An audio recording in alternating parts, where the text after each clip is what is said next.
loving me like this, her. She loving me like this. That's what's up. That's what the f is up. That's what I f with. Oh, oh, oh.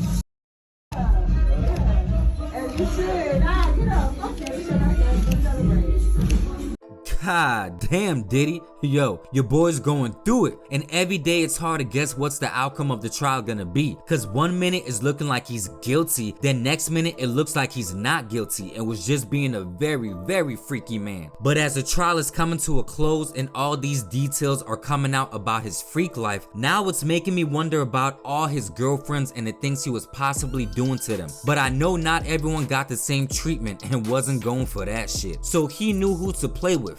Misa Hylton, one of Diddy's first serious girlfriends. She was there before all the fame, when he was still Puff Daddy, and at the time they were dating, he was an intern at Uptown Records and she was an upcoming stylist trying to find a way into the industry. So they were both on a come up, but Puff Daddy made sure to put her on when he got on, because after he completed his internship at Uptown Records, they later promoted him to A&R, in which he started working with Jodeci, to which he hired Misa to be their stylist and also worked as his personal assistant. Aww, they were like Bonnie and Clyde, but this would help Misa's career as she got to work with Lil Kim, Mary J. Blige, among other big artists. And while working together with Diddy, she had got pregnant and gave birth to his first child, Jocelyn, in 1993. But they would end up breaking up as he started to rise to fame and was exploring all his options. So even though they broke up, they always kept a cordial relationship because of their son, and she still is very supportive of him up to today's date, as she showed up during the trial and she was getting a lot of backlash for it. So she responded on Instagram saying, "God is good all the time. Yes, I'm good, everyone. I'm on my healing journey. When I suffered my injury, I had chosen to heal privately, but when my son said, 'Mommy, I need you,' I was right there for him, Walker and all. I'm a mother first, for real, and I am my son's strength, and that's just what it is. Plain and simple. Whoever doesn't understand that just simply isn't in alignment with me or anything that I'm about in life. I'm cool with that." So she says she's showing up for her son, but I'm sure she's there for both of them, because Diddy did help her to launch her career and put her in position as a high profile stylist. But on the flip side of her relationship with Diddy, according to Gene Deal, Diddy's ex-bodyguard, he says that Diddy beat her so bad that she ran underneath the car to get away from him,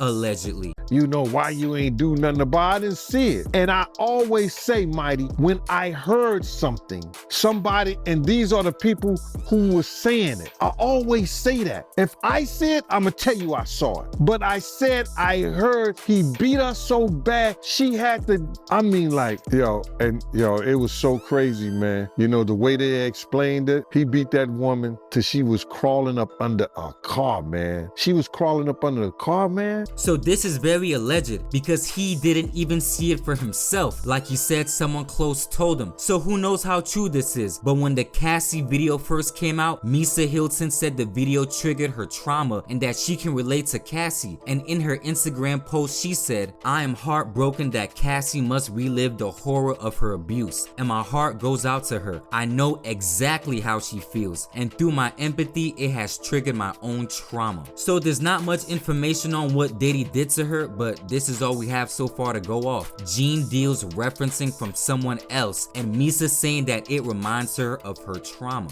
Kim Porter, the love of his life, his soulmate according to Diddy, but they had started dating around 1994 and were on and off until 2007. And you can tell that he had a lot of love for her because he had 3 kids with her. According to Diddy, he said he first met Kim at the studio with her ex-baby dad Albie Shore, and from there he knew that he wanted her. Some time had went by and Andre Harrell, one of Diddy's mentors, who was the founder of Uptown Records, hired Kim Porter as a receptionist, and it was from there Diddy would slowly make his move before they became official. Like I said, Diddy really loved this woman because they had 3 kids together. They had their first child, Christian Combs, back in 1998, and in 2006 they had their twin daughters. But unfortunately in 2018, Kim passed away from pneumonia, which up to today's date have many people wondering about her death, with her baby dad Albie Shore even hinting that Diddy had something to do with it. So as of now, no one really knows exactly what what happened besides speculations. Even though she was a blessing and gave Diddy 3 beautiful kids, there were many bad moments in their relationship to where Diddy was putting hands on her, according to many reports. And once again, Gene Deal says that Diddy used to beat on her bad. He says he would beat on her for talking to other guys among many petty things, and says that one time Kim Porter put Diddy in the emergency room by cutting his wrist. What? Yo, baby girl wasn't playing and getting tired of Diddy's shit and poked that nigga up. You go, girl. Same hand, right hand. If you look at it, right wrist, right up in there. Kim hit like it almost severed the artery. He was bleeding like crazy. I see Kim. She's in distress by her arms being folded. She could have been hurting because I did see a bruise on her face and I seen bruises on her arm. I seen bruises on her arm and on her hand. And then Puff was sitting in the chair and with the thing wrapped around his arm, telling Kim, "This is how I make my living. You could mess up my whole living." He was trying to make her feel bad. So I was like, what the F happened? So I'm just listening. He's sitting up there blaming her. And then she was like, "Yo, I told you to stop." And then she wouldn't say it. She said, "I told you to stop. You wouldn't stop." It was from them fighting. Kim said, because I asked her, he wouldn't stop hitting me and I grabbed the corkscrew and made a mistake.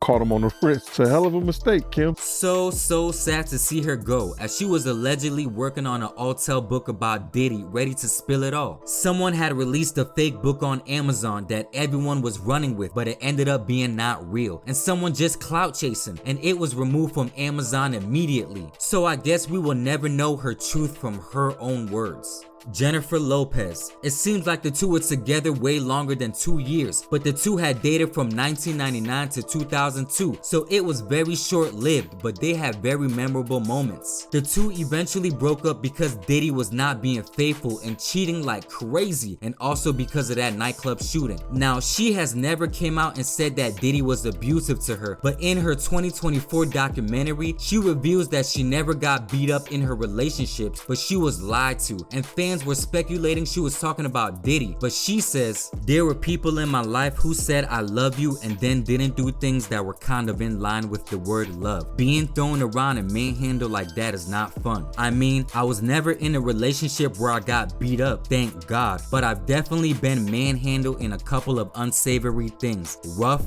disrespectful." And he probably never beat her up too, because they were both at the height of their careers and she's a megastar, so she has to be handled differently, cause if he was to dare touch a superstar like her and the news got out, oh my god, it would have been worse than how it is on some Chris Brown stuff. But like she says, he didn't put them paws on her. Sarah Chapman. This seems to be one of his shortest relationships. Better yet, it should be called a fling, cause it was quick. While Diddy was still with Kim Porter on and off, he was messing with Sarah Chapman and had got her pregnant, and they had their child Chance in 2006. So basically, Diddy had 2 women pregnant with 3 kids at the same time and had them months apart, cause Chance was born in July 2006 and the twins were born in December 2006. What? That man Diddy was working overtime. Here, you take that. You take that. There's not much information on them because they were never official and it was more of a fling, but she got a baby out of him, so hey, that's that.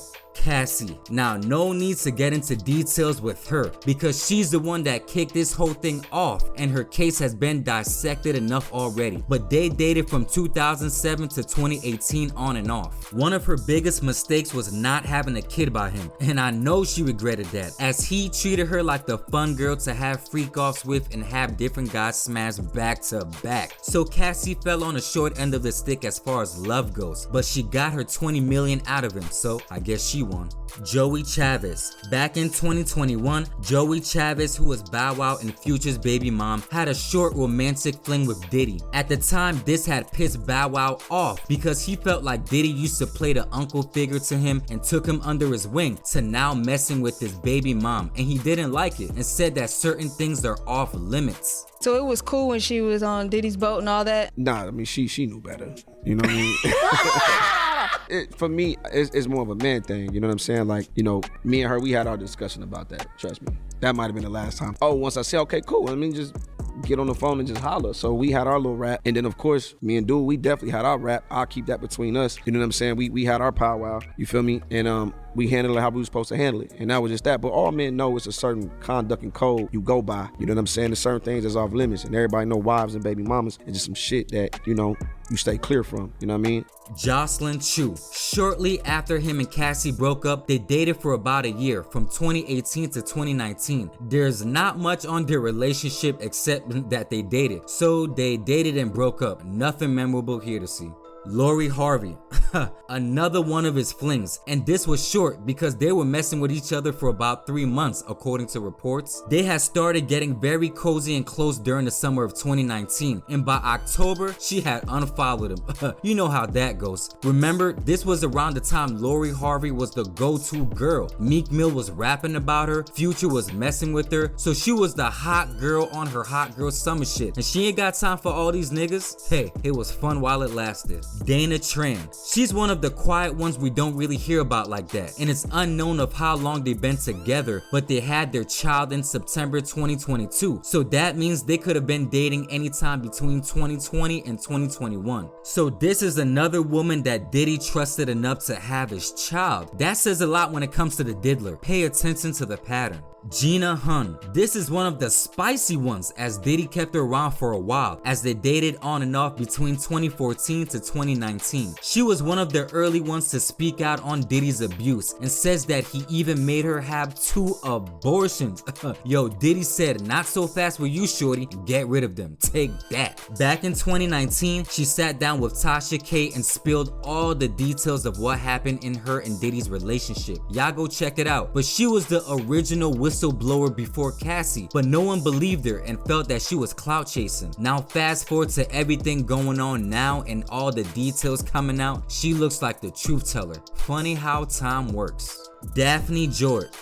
In the words of 50 Cent, you little sex worker. But Jane Doe, aka Daphne Joie, was on the stand spilling a whole lot of details about her and Diddy's relationship. But she and Diddy had dated for about 3 years, and she's one of 50 Cent's baby moms, which explains the deeper root behind the 50 Cent Diddy beef. According to her, this was a relationship, but the way Diddy was slutting her out says otherwise. In terms of freak-offs, Cassie walked so Daphne could run, because Diddy treated her the worst when it came to the freak-offs. She was having all-star nights with 3 to 4 men each, having their turns going back to back to back, getting worn down to the ground. Diddy didn't give a damn about this woman and used her as the ultimate toy to get his fantasy off. But as she was on the stand testifying, it sounds like she still loves and misses Diddy from all her answers, and has even somewhat helped his case in the court, explaining that she was also down with the freak-offs and how she helped to set them up. She said a lot while she was up there, so we shall see if she was an asset or a liability for his case.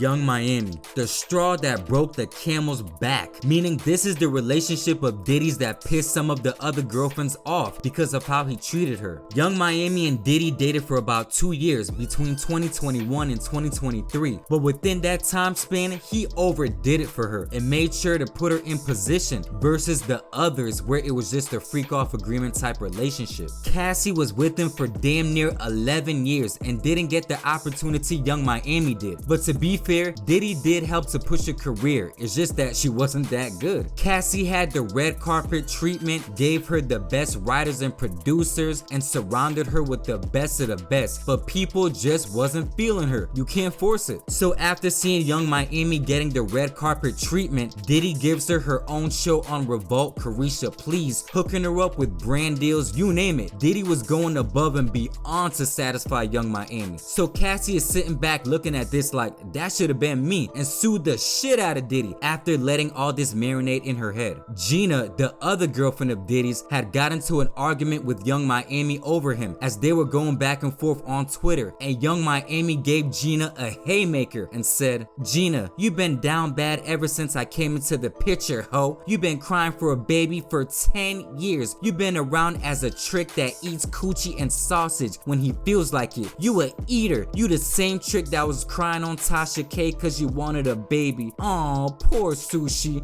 God damn, Miami. Hold on now. But she had these girls in their feelings. Daphne Joie also testified in court that she was jealous of the treatment Diddy was giving to young Miami and all the opportunities she got versus how she got treated like an escort. Like I said, Diddy knows who he be choosing to do what. It's like each woman in his life had their position to play. With Kim Porter, Dana Tran, Sarah Chapman, and Misa Hylton, you can tell he had a lot of love for these women to carry his child, cause knowing Diddy, he would have been like, take that to the abortion clinic. With Cassie, Daphne, Joie, and Gina, these were his freak off chicks, the fun girls. Let's run up the mileage on the coochie girls. Let's have dudes smash back to back and throw them to the streets girls. They were strictly for him to get his fantasy off. With Jennifer Lopez, Joie Chavis, Lori Harvey, Jocelyn, Chu, and Young Miami, these were his high-profile relationships to help his career and make him look good in the public spotlight. So it was a win-win to be seen with each other. Damn, Diddy was running through them, and these are only the ones we know of. I know there's plenty and plenty more in Hollywood that he was knocking down. He can't stop, won't stop for real. Will Diddy be free by the end of this case? I have no clue at this point. I'm kind of 50-50 with it, leaning on him getting free because of what Brian Steele helped to do with Young Thug in his case, which was a more serious case dealing with death and gang violence, but we shall see. But yeah man, I'ma catch y'all on the next one. Thanks for watching the video, hit the like button, yeah.